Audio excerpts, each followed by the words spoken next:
The Holy Bible, New King James Version, Mark 7. Then the Pharisees and some of the scribes came together to him, having come from Jerusalem. Now when they saw some of his disciples eat bread with defiled, that is, with unwashed hands, they found fault. For the Pharisees and all the Jews do not eat unless they wash their hands in a special way, holding the tradition of the elders. When they come from the marketplace, they do not eat unless they wash, and there are many other things which they have received and hold, like the washing of cups, pitchers, copper vessels, and couches. Then the Pharisees and scribes asked him, "Why do your disciples not walk according to the tradition of the elders, but eat bread with unwashed hands?"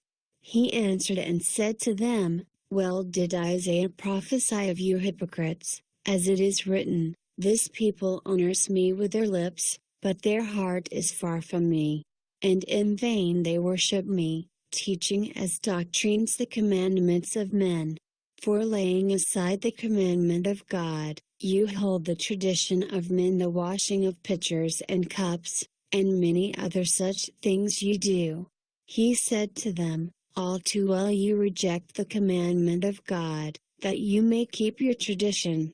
For Moses said, 'Honor your father and your mother,' and, 'He who curses father or mother, let him be put to death.'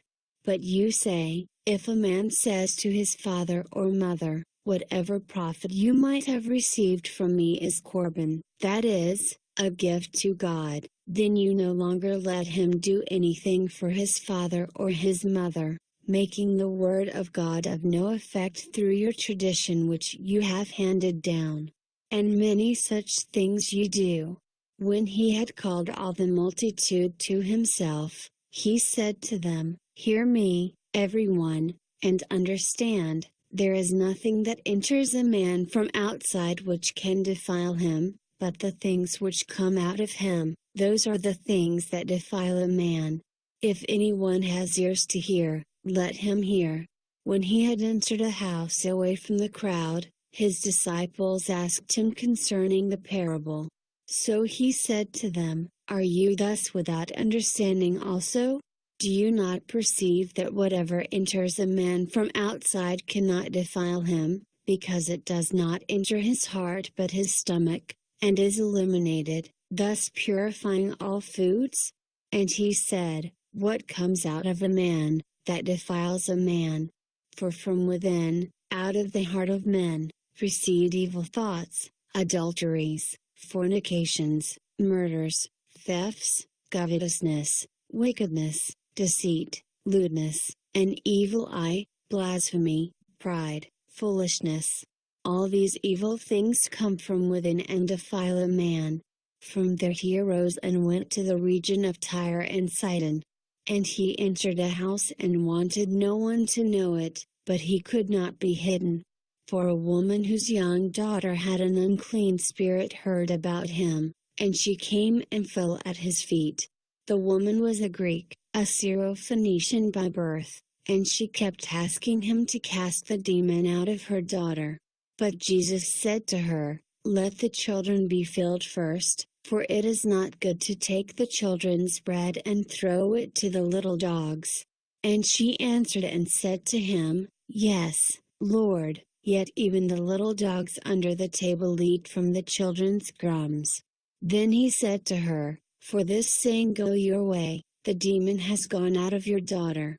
And when she had come to her house, she found the demon gone out, and her daughter lying on the bed. Again, departing from the region of Tyre and Sidon, he came through the midst of the region of Decapolis to the Sea of Galilee.